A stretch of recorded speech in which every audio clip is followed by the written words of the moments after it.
Monsieur Gakité, les faits pour lesquels vous comparaissez devant ce tribunal vous avez déjà été notifiés. Oui. Et à la question de savoir si vous les reconnaissez, vous avez dit que vous ne reconnaissez pas. Oui. Vous avez la parole pour donner votre version des faits au tribunal. Merci, Monsieur le Président. Honorables assesseurs,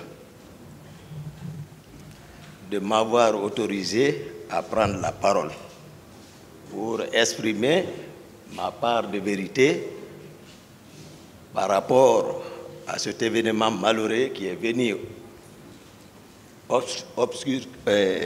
venir saluer l'histoire de notre pays.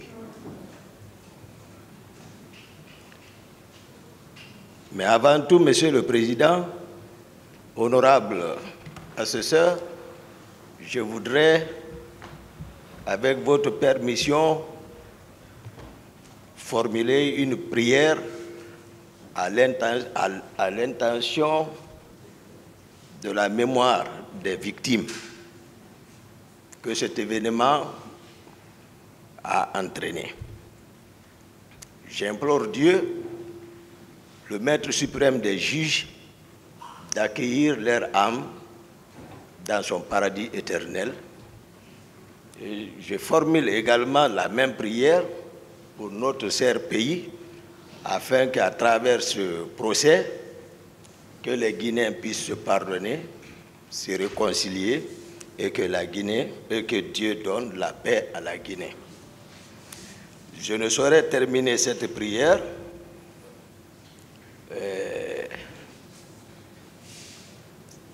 sans penser également à votre honneur, honorable assesseur, qui m'ont permis de m'exprimer par rapport à ça, et également au jeune ministre de la Justice, garde des Sceaux, qui a tenu la promesse devant le peuple de Guinée et qui a tenu parole par la tenue de ce procès et par ricochet au président de la République, c'est-à-dire le président de la transition, qui en a fait une priorité sectorielle de sa politique, la tenue de ce procès. Avant de continuer, Monsieur le Président, honorable cher assesseur,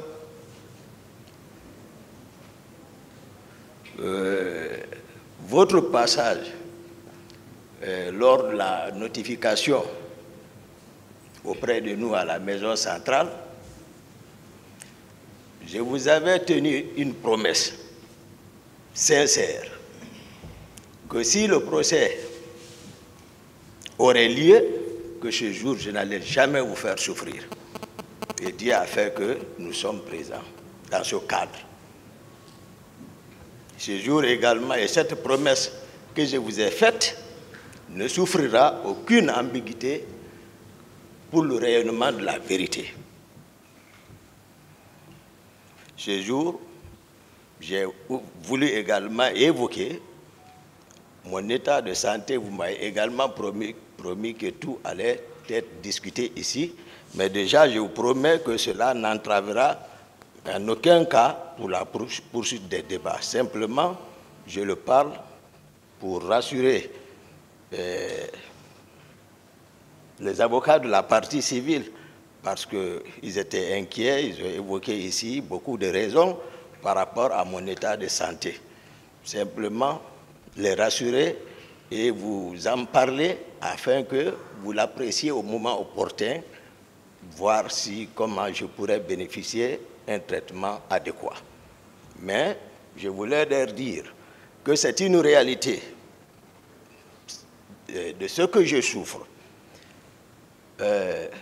À l'époque, j'ai attiré l'attention du département et les autorités d'alors ont instruit le médecin-chef de l'hôpital Ignace Dine, Dr Awada, et qui, à son tour, a envoyé des chirurgiens pour venir m'évaluer. Ils sont venus dans ce cadre. Et à la suite de leur examen, ils ont conclu voilà, de ce qu'ils ont constaté, ils ont recommandé à une intervention chirurgicale. Donc je suis resté dans ce cadre. Maintenant, à chaque fois, je demandais, j'introduisais une requête à référer à la première instance de Dixine. Bon, il était question tout dernièrement à ce que le dossier soit actualisé. Et par rapport à ça, le médecin-chef, cette fois-ci, de la maison centrale, s'est intéressé, il a actualisé le dossier et il a même fait le choix transmis. Donc, lors du procès à référé ici, à la cour d'appel ici, le dossier était déjà là-bas. L'actuel ministre de la Justice également, tout récemment, a instruit les services de la santé de la maison centrale afin qu'ils évaluent mon état de santé et de le transmettre le dossier. Je sais qu'ils sont venus me voir, ça a été fait. Donc simplement, je voulais rassurer tout le monde que les médecins n'ont pas menti et tous les commentaires également faits par mes avocats, c'était une réalité. C'est-à-dire la maladie dont je souffre, on n'a pas besoin d'être médecin pour le constater. Il suffit seulement de voir à l'œil nu, à vue d'œil, et puis on s'en rend compte vraiment que ça, c'est une pathologie. Mais voilà, Dieu le Tout-Puissant veille. Parce qu'il nous dit, il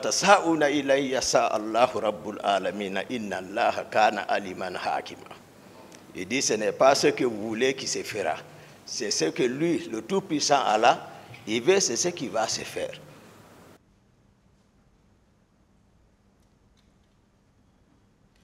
Monsieur le Président, toutes ces déclarations sont confortées par celles de son supérieur hiérarchique, direct, de son patron, le capitaine Moussa Dadis Camara, dans son procès verbal d'interrogatoire. Dans son procès verbal d'interrogatoire, lui aussi, il déclarait ceci concernant son aide de camp, l'homme à qui il a fait confiance. À son arrivée au stade, j'ai constaté qu'il portait un blouson communément appelé parka, sur lequel étaient dissimulées plusieurs grenades et autres armes. À ma question de savoir pourquoi il a commis ces actes, il m'a réitéré qu'il ne me revenait pas de faire un tel travail et que ce qui a été fait, c'est son rôle. Monsieur le Président, honorable assesseur, ce faisceau d'éléments parmi tant d'autres est la preuve que les faits d'assassinat reprochés au commandant Aboubakar Sidiki Diakité alias Toumba sont constitués à son égard. Sur la complicité de viol. Le viol dont la complicité est reprochée à M. Aboubakar Sidiki Diakité alias Toumba est prévu et puni par les dispositions de l'article 268 du Code de procédure, du Code pénal, dont la teneur suit. Tout acte de pénétration sexuelle, de quelque nature qu'il soit, sur la personne d'autrui, avec violence, surprise et contrainte, constitue le viol. En l'espèce, il est acquis au débat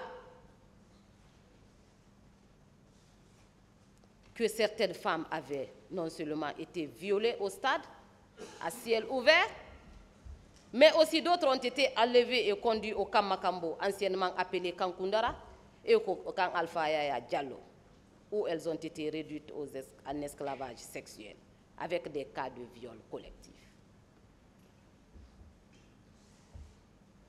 Ce qui est choquant, c'est le fait pour ces violeurs d'utiliser des bois, des bouts de canon et d'autres objets durs pendant l'acte sexuel. Ces faits sont attestés, Monsieur le Président, honorable assesseur, par le gynécologue Dr Namori Keita, qui a comparu à cette barre à l'audience du 29 janvier 2024. Il a déclaré ceci. Pendant que je consultais des femmes victimes de viol, j'ai extrait des bouts de bois dans leur partie intime. Donc, Monsieur le Président, la présence de commandant Toumba au stade, je dis bien, la présence de commandant Toumba au stade a galvanisé l'énergie et l'appétit de ces éléments dans leur volonté de commettre ces crimes de viol. La panique générale qui s'est installée chez les manifestants, provoquée par des tirs des éléments de la garde présidentielle dirigés par le commandant Aboubakar Sidiki Diakité, a permis à ces éléments de perpétrer des viols sur les femmes qui ont eu leur habit déchiré et abusé sexuellement avant de subir des traitements cruels et inhumains. Ces jours, si Aboubakar Sidiki Diakité n'était pas venu au stade pour appliquer et faire appliquer les instructions de son patron, le capitaine Moussa Dadis Camara, de mater les manifestants, ces crimes ne seraient pas commis.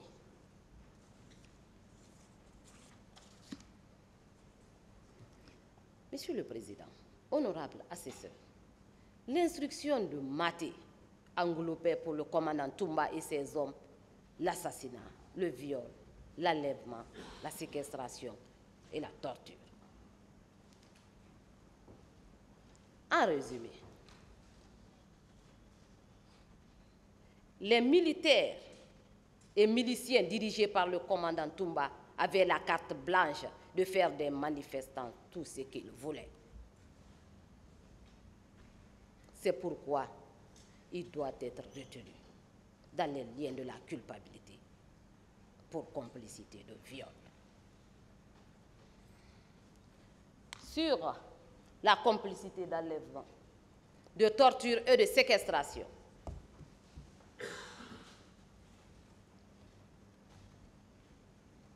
ces infractions dont la complicité est reprochée au commandant Aboubakar Sidiki Diakité alias Toumba sont prévues et punies par les dispositions des articles 19, 303 et 232 du Code pénal, dont le contenu, dont je me réserve, Monsieur le Président, je vous épargne la lecture. Les massacres du 28 septembre sont loin d'être un acte spontané. Ils sont le résultat d'un plan qui a été élaboré avec des actes préparatoires conséquents et des instructions très précises. Il est constant qu'il était intégré dans ce plan des instructions à des éléments de la garde présidentielle de procéder à des enlèvements, à des tortures et à des séquestrations des manifestants à divers endroits de la ville de Conakry. La preuve la plus illustrative de cela est que des manifestants avaient été enlevés au stade et conduits dans certains camps militaires où ils ont subi des traitements cruels et inhumains, et des femmes soumises à des cas de viol collectif, et ce pendant plusieurs jours.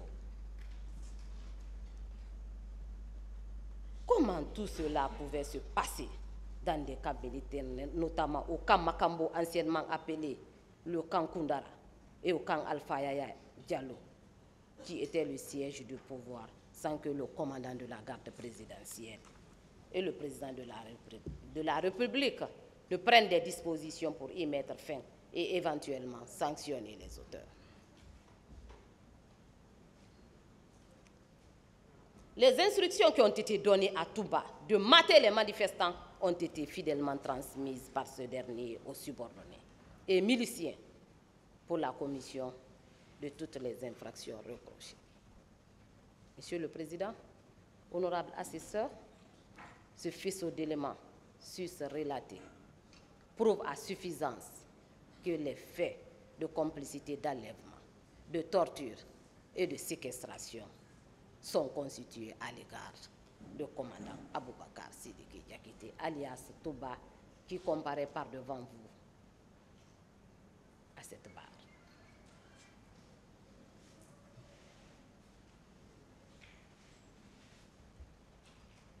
Sur le cas du capitaine Marcel Guilavogui, ce dernier est poursuivi pour assassinat, pour complicité de viol et pour causer blessure volontaire.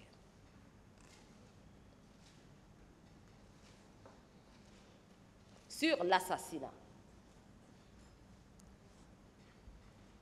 Monsieur le Président, honorable assesseur, quoiqu'il n'y avait pas un acte de nomination du capitaine Marcel Guilavogui, il est constant et acquis au débat qu'il était l'adjoint du commandant Toumba, qui était à son tour le commandant de la garde présidentielle. Sa qualité d'adjoint est reconnue par lui-même dans son procès verbal d'interrogatoire du 13 janvier 2010, à la page 2. Je cite: « Je travaillais comme adjoint du commandant Toumba. Mon travail quotidien consistait à servir de garde rapproché au président Dadis. Je ne voulais même pas que le président Dadis soit informé de ma maladie parce qu'il tenait bien à moi. » Fin de citation. Ces déclarations ont été également confortées par celles du commandant Aboubacar Toumba Diakité, son supérieur hiérarchique direct. Ce dernier déclarait à la 4e page, je cite: « J'ai été nommé commandant de la garde présidentielle et Marcel Guilavogui a été mon adjoint. » Fin de citation.